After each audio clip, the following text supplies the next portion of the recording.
Hello there, this is Timothy Jim. Today I'll be reading The Doll's House by Katherine Mansfield. When dear old Mrs. Hay went back to town after staying with the Brunels, she sent to the children a doll's house. It was so big that the carter and Pat carried it into the courtyard, and there it stayed, propped up on two wooden boxes beside the feed-room door. No harm could come of it. It was summer, and perhaps the smell of paint would have gone off by the time it had to be taken in. For really, the smell of paint coming from that doll's house. Sweet of old Mrs. Hay, of course, most sweet and generous. But the smell of paint was quite enough to make anyone seriously ill, in Aunt Beryl's opinion. But even before the sacking was taken off, and when it was, there stood the doll's house, a dark, oily spinach green, picked out with bright yellow. Its two solid little chimneys glued onto the roof were painted red and white, and the door, gleaming with yellow varnish, was like a little slab of toffee. 4 windows, real windows, were divided into panes by a broad streak of green. There was actually a tiny porch, too, painted yellow with big lumps of congealed paint hanging along the edge. But perfect, perfect little house. Who could possibly mind the smell? It was part of the joy, part of the newness. "Open it quickly, someone!" The hook at the side was stuck fast. Pat pried it open with his penknife, and the whole house front swung back, and there you were, gazing at one and the same moment into the drawing room and dining room and kitchen and 2 bedrooms. That is the way for a house to open. Why don't all houses open like that? How much more exciting than peering through the slit of a door into a mean little hall with a hat stand and 2 umbrellas. That is, isn't it, what you long to know about a house when you put your hand on the knocker? Perhaps it is the way God opens houses at dead of night when he is taking a quiet turn with an angel. Oh! The Brunel children sounded as though they were in despair. It was too marvelous. It was too much for them. They had never seen anything like it in their lives. All the rooms were papered. There were pictures on the walls, painted on the paper, with gold frames complete. Red carpet covered all the floors except the kitchen. Red plush chairs in the drawing room, green in the dining room. Tables, beds with real bedclothes, a cradle, a stove, a dresser with tiny plates, and 1 big jug. But what Kezia liked more than anything, what she liked frightfully, was the lamp. It stood in the middle of the dining room table, an exquisite little amber lamp with a white globe. It was even filled, all ready for lighting, though, of course, you couldn't light it. But there was something inside that looked like oil, and that moved when you shook it. The father and mother dolls, who sprawled very stiff as though they had fainted in the drawing room, and their 2 little children asleep upstairs, were really too big for the doll's house. They didn't look as though they belonged, but the lamp was perfect. It seemed to smile to Kezia, to say, "I live here." The lamp was real. The Brunel children could hardly walk to school fast enough the next morning. They burned to tell everybody, to describe, to boast about their doll's house before the school bell rang. "I'm to tell," said Isabel, "because I'm the eldest, and you 2 can join in after, but I'm to tell first." There was nothing to answer. Isabel was bossy, but she was always right, and Lottie and Kezia knew too well the power that went with being eldest. They brushed through the thick buttercups at the road edge and said nothing. "And I'm to choose who's to come and see it first. Mother said I might." For it had been arranged that while the doll's house stood in the courtyard, they might ask the girls at school, 2 at a time, to come and look. Not to stay to tea, of course, or to come traipsing through the house, but just to stand quietly in the courtyard while Isabel pointed out the beauties, and Lottie and Kezia looked pleased. But hurry as they might, by the time they had reached the tarred palings of the boys' playground, the bell had begun to jangle. They only just had time to whip off their hats and fall into line before the roll was called. Never mind. Isabel tried to make up for it by looking very important and mysterious, and by whispering behind her hand to the girls near her, "Got something to tell you at playtime." Playtime came, and Isabel was surrounded. The girls of her class nearly fought to put their arms round her, to walk away with her, to beam flatteringly, to be her special friend. She held quite a court under the huge pine trees at the side of the playground. Nudging, giggling together, the little girls pressed up close, and the only 2 who stayed outside the ring were the 2 who were always outside, the little Kelvies. They knew better than to come anywhere near the Brunels. For the fact was, the school the Brunel children went to was not at all the kind of place their parents would have chosen if there had been any choice. But there was none. It was the only school for miles, and the consequence was all the children in the neighborhood, the judge's little girls, the doctor's daughters, the storekeeper's children, the milkman's, were forced to mix together, not to speak of there being an equal number of rude, rough little boys as well. But the line had to be drawn somewhere. It was drawn at the Kelvies. Many of the children, including the Brunels, were not allowed even to speak to them. They walked past the Kelvies with their heads in the air, and As they set the fashion in all matters of behavior, the Kelvies were shunned by everybody. Even the teacher had a special voice for them, and a special smile for the other children when Lil Kelvy came up to her desk with a bunch of dreadfully common-looking flowers.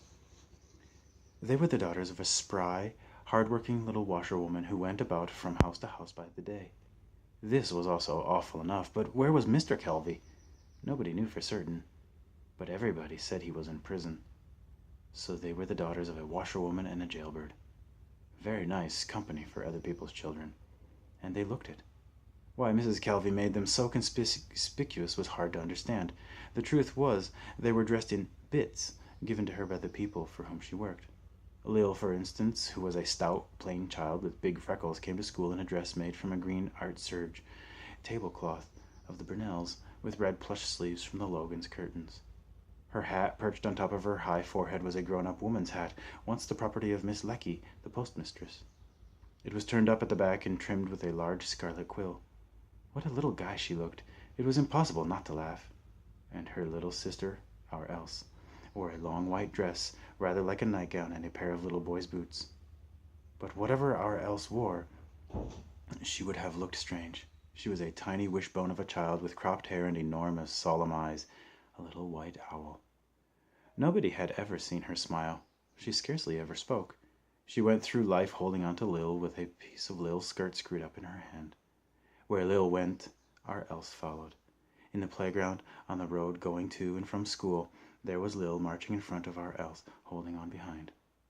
Only when she wanted anything or when she was out of breath, our Else gave Lil a tug, a twitch, and Lil stopped and turned around. The Kelvies never failed to understand each other. Now they hovered at the edge. You couldn't stop them listening. When the little girls turned round and sneered, Lil, as usual, gave her silly, shamefaced smile, but our Else only looked. And Isabel's voice, so very proud, went on telling. The carpet made a great sensation, but so did the beds with real bedclothes in the stove with an oven door. When she finished, Kezia broke in. "You've forgotten the lamp, Isabel."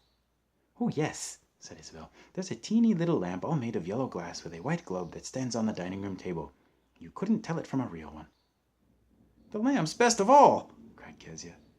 She thought Isabel wasn't making half enough of the little lamp, but nobody paid any attention. Isabel was choosing the two who were to come back with them that afternoon and see it. She chose Emmy Cole and Lena Logan. But when the others knew they were all to have a chance, they couldn't be nice enough to Isabel. One by one they put their arms round Isabel's waist and walked her off. They had something to whisper to her, a secret. "Isabel's my friend." Only the little Kelvies moved away, forgotten. There was nothing more for them to hear. Days passed, and as more children saw the doll's house, the fame of it spread. It became the one subject, the rage. The one question was, "Have you seen Brunel's doll's house?"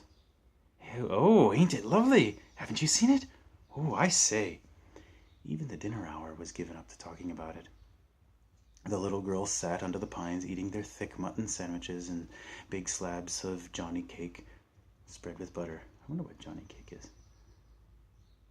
While always, as near as they could get, sat the Kelvies, our Else, holding on to Lil, listening to while they chewed their jam sandwiches out of a newspaper soaked with large red blobs. "Mother," said Kezia, "can't I ask the Kelvies just once?" "Certainly not, Kezia." "But why not?"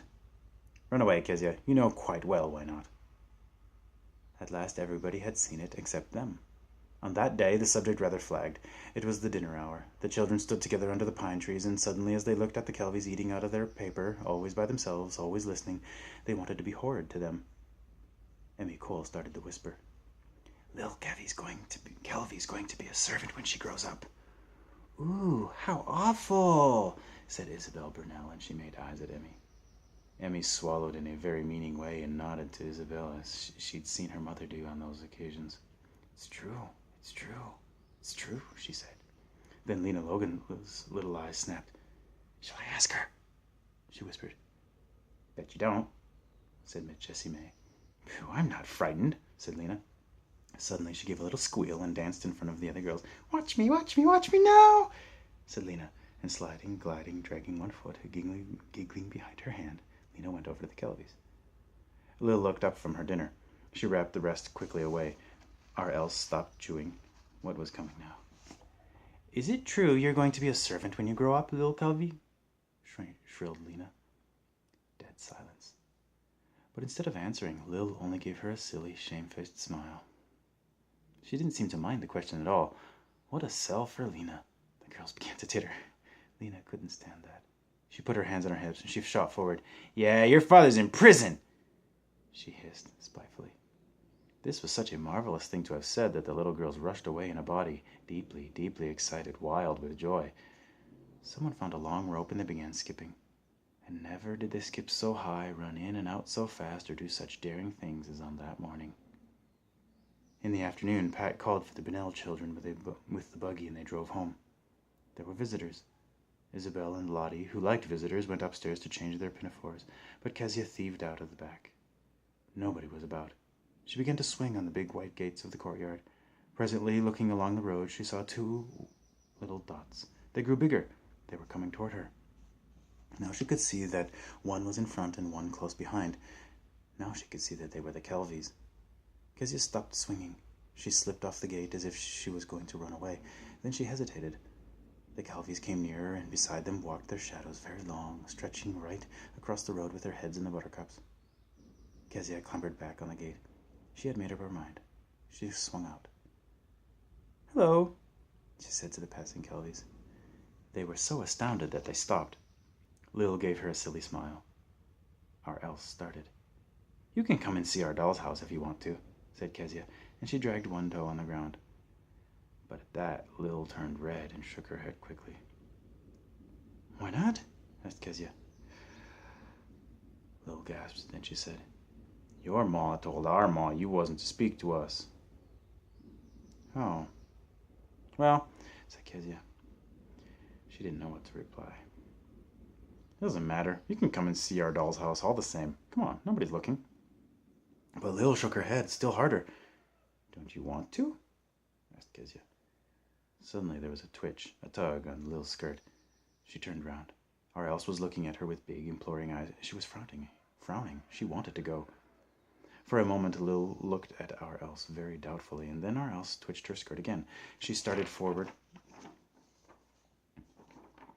Kezia led the way.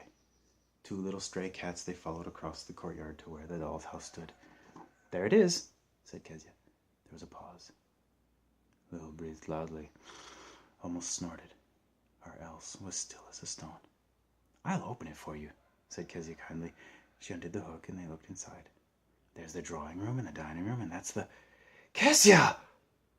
Oh, what a start they gave. "Kezia!" It was Aunt Beryl's voice. They turned round.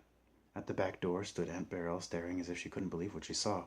"How dare you ask the little Kelvies into the courtyard?" said her cold, furious voice. "You know as well as I do you're not allowed to talk to them. Run away, children, run away at once, and don't come back again," said Aunt Beryl. And she stepped into the yard and shooed them off as if they were chickens. "Off you go immediately," she called, cold and proud.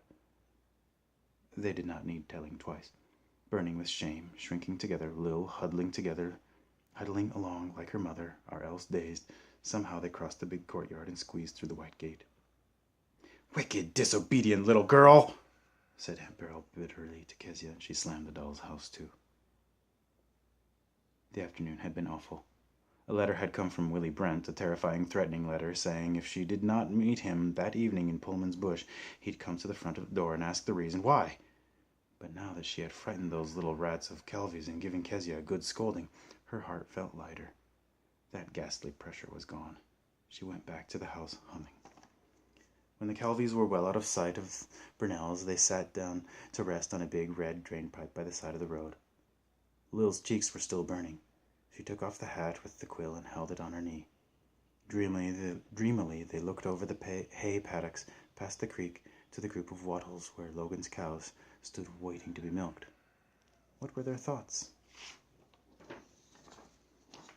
Presently Our Else nudged up closer to her sister, but now she had forgotten the cross lady. She put out a finger and stroked her sister's quill. She smiled her rare smile. "I seen the little lamp," she said softly. They were both silent once more. Wow. Thank you for listening. See you again tomorrow. the story.